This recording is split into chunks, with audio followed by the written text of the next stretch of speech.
Pleasure to welcome Isaiah Austin to our program. On June 21st, 2014, just days before the NBA draft, former Baylor Bears center Isaiah Austin received news that would forever change his future.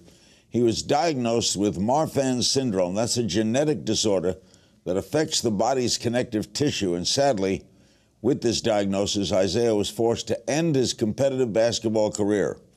And although his dreams of playing professionally are no longer in this year's NBA draft, Isaiah was presented an honorary draft pick by the league commissioner, Adam Silver. He joins us now. Thanks for being here. It's been several weeks since that. How are you holding up? I'm doing pretty well. You know, I think I'm coping with it well, and I just feel like that my support system is really helping me get through this. You became an overnight celebrity because of the problem you had. I mean, everybody knew you as a basketball player. It's kind of bittersweet recognition, isn't it? Yeah, a little bit. You know, it's good that I'm being able to be recognized by so many people across the nation, and a lot of people are saying they have a lot of respect for me, but at the same time, you know, I'm a little bit, sometimes I get down because I do love playing basketball so much, but, you know, it's life and it's not fair, but I'll deal with it. You grew up in Fresno, California, right? Yes, sir. Were you a high school star? No, I actually left before high school. I went to Fort Washington Elementary, and I was going to end up going to Clovis West if I was going to go to high school there. But I moved to Minnesota for 2 years, and then I moved down to Texas, where I stay at now. Where'd you play high school ball? At Arlington Grace Prep. In Texas? Yes, sir. And did other schools other than Baylor recruit you? Yeah, I was being recruited by basically everybody in the country, all the way from Syracuse to North Carolina, Duke, Kentucky, Florida, all big-time schools. Why'd you choose Baylor? It was just close to home. It was really like a family aspect. I've gotten to know them since I was in the 8th grade, and they've really just showed me a respect fact and that a lot of other schools didn't offer, and I knew that it was a Christian university, and I knew I'd be able to express my faith openly there, so I feel like that was one of the biggest reasons why I was able to go there. A lot of height in your family? Yeah, everybody's tall. I have an aunt that's like 6'9". Really? Yeah. So did you sprout up or you were tall all the way up? No, I've just always been tall my whole life. Well, you ever play other sports? A little bit of baseball. That's where I think my eye injury came from when I was 10. I got hit in the eye with a baseball. It was pretty bad. And then I played football in the 8th grade. What happened to the eye? I got hit in the eye with a baseball. Right eye? Yes, sir, my right eye. And then when I was in the 8th grade in basketball season, after football season, I went up to dunk and my retina detached. And I had 4 surgeries to try to repair it and to repair my vision. You can't see out of the right eye? No, sir. How did that affect your basketball? At first it was tough, like me playing, because I only did have one eye. My depth perception was off like a lot, and then it was just hard for me to see the court at some times, but it was something I had to learn to play through. I learned to just keep my head on a swivel a lot so I can be able to see the court and help my teammates when I'm on the defensive end. How about when you drive? You have to turn your head fully to go right, make a right turn? Yeah, when I drive, I really have to just keep my head up. I can't look down at the ball when I'm dribbling. So I think that's what really helped some of my ball handling skills too, because I always kept my head up when I was dribbling.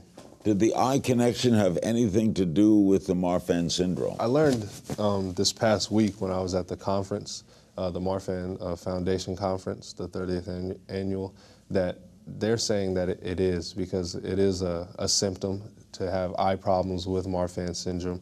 But at the time, we thought it was trauma from the baseball hit. You tried out for a lot of teams, right? A lot of NBA teams looked at you. You told me the Celtics were giving you serious interest. Mm-hmm. You'd have been a first-round draft choice, right? Yes, sir. Pretty sure of that, yes, with your height and your ability. Did you take a physical? What happened? What happened was they first said I had symptoms of it at the NBA Combine, which was before I started all my pre-draft workouts. And what were the symptoms? They just said that my hand flexibility was abnormal and my heartbeat was abnormal. Did it scare you? Not really. I just thought because my heartbeat was abnormal was because I was, you know, I've been in such great shape my whole life playing basketball through my whole career that I felt like, you know, that maybe that's why my heart was beating differently.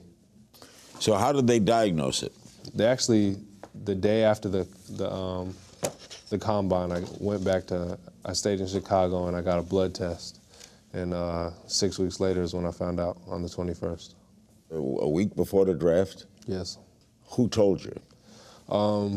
Really everybody in my support system. From my Baylor coaching staff was there, my pastor was actually there, my agent, DeWan. When the results of the blood test came in? Yes. Did they fear something was going to be wrong?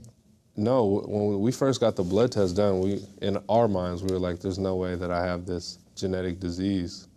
So who actually told you you have Marfan Syndrome? It was my mother. The doctor told her? Yes, he told her, and then she relayed the message to me. What is Marfan Syndrome? It's basically when your connective tissues in your body are weakened, and a lot of things that happen to your heart, it's not really your heart, it's your aortic artery. And it's kind of like a garden hose, how it hangs down. It transfers the blood from your heart to the rest of your body. And your aortic artery enlarges, and if it enlarges so much to where you have to have surgery, or if because your connective tissues are weak, if you were to get a traumatic blow into the chest area, then your aortic artery could rupture. Are you going to need surgery? They're saying right now my heart is actually looking pretty healthy for a person with Marfan syndrome. And they're saying that because I have been involved in athletics my whole life, that might be the cause why I'm looking healthier than usual. So what did they say at Baylor? How was your support group at Baylor and everybody? How was everybody connected to? How did they handle all? How did you and they handle this? It was amazing, you know. I knew I had a family at Baylor, and they really just showed me all the support that they were giving me by offering me a coaching job there.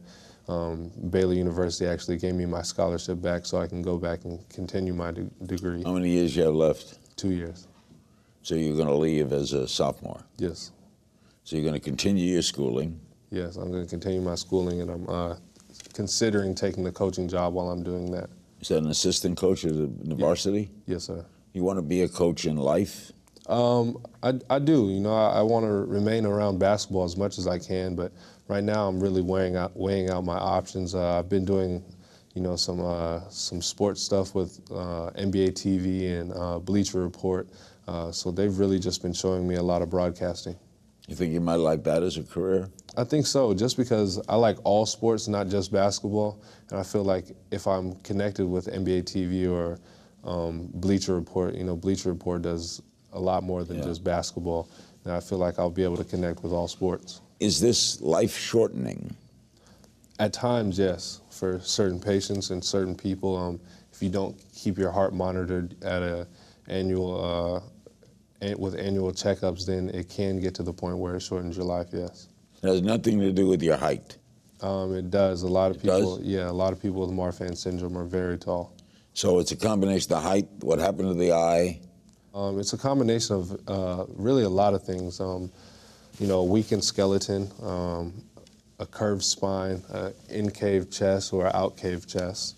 How the hell did you play? I don't know. You know, it's really just from God's grace. He kept me out on the court, and he blessed me with tremendous skill.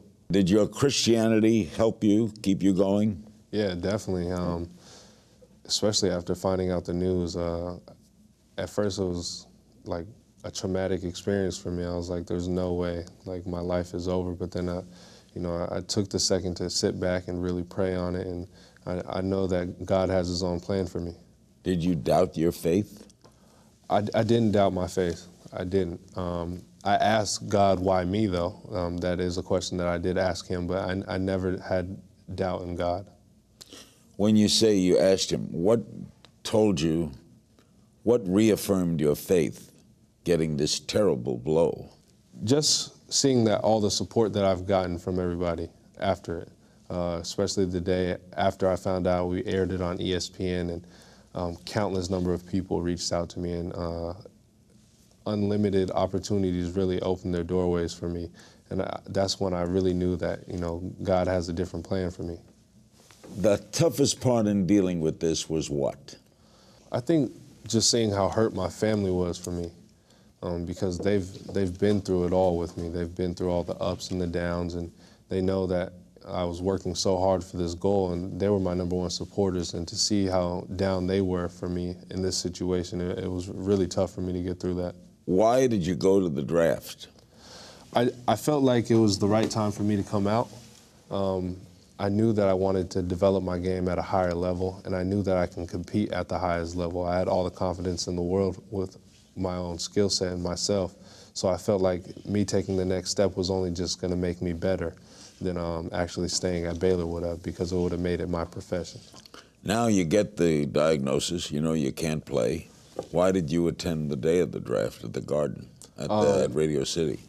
It really wasn't my intention to actually go to the draft in the first place, even when I got, even before the diagnosis. I was just going to stay home with my family, but Adam Silver, he actually, from the kindness of his heart, reached out to my family and I, and he said that he would like to have us as a special guest, so we took the opportunity.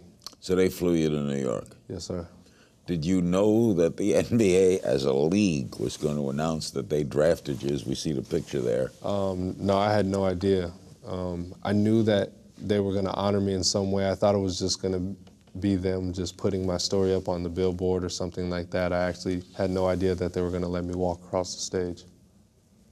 What was that feeling like? Oh, indescribable. I've been working my whole life for that point, and for it to finally come true, you know, it was really breathtaking. We have some social media questions for you. At CraveCase92.8, who in the NBA inspired you most as a kid? I would say Kevin Garnett, just because his passion for the game is just, you know, it's at a different level than anybody else I've seen. You know, that's one guy who you can really see that just takes every moment on the court and he uses it to his best advantage. And he played in Minnesota when you lived there, right? Yeah. Also, by the way, outside of basketball, you have other interests? Yeah, I do. I golf a little bit. I started that when I was probably... You can still do that. Yeah, the ball isn't going to hit you in the chest, hopefully. Yeah. I golf a little bit and I play video games. What do you want other athletes to take away from this experience? To not take the sport for granted that they're able to play. You know, it really is a privilege to be out there and go and wear a jersey on your chest and to be able to run up and down the court. You know, I've met so many people in my life that can't even walk or, you know, or have no limbs, and they would love to be in the position that we're in. So I just encourage every athlete out there to never take any day or any second for granted. Think you'd be a good coach? I think so. One day I might be. Be a young coach. At Papa Steve 78 via Instagram, has any NBA team reached out for your services in any other capacity?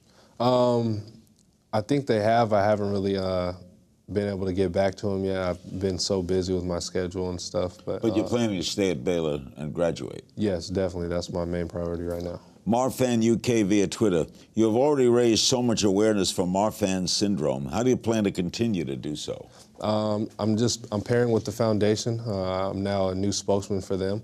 We also started my own foundation, the Isaiah Austin Foundation, which is going to help raise awareness for the Marfan Syndrome, and is also going to help my Dream Again campaign, which is basically inspiring people around the world to, just because one door closes, that they can't go and chase another dream that they had in their mind. You know, there's going to be obstacles in your lives, and you're going to, you know, be faced with difficult times. It's just how you keep your head up and how you stay positive and keep your faith to get through them that's going to matter at the end of the day. Does Marfan Syndrome happen to men and women?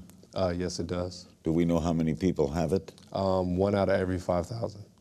Tweet Lens on Twitter wants to know, would reporting on basketball be a new dream for you to chase? I think it is, you know, but my main priority right now for me in my life is to go finish my degree. I always promise that to my family, and I feel like once I accomplish that, then I'm going to weigh out my options for my career. You're a great man, Isaiah. Best of luck to you, man. I appreciate it. A big thanks to my guest, Isaiah Austin. To learn more about Marfan Syndrome and how you can help raise awareness, visit www.marfan.org. As always, you can find me on Twitter at King's Things. I'll see you next time.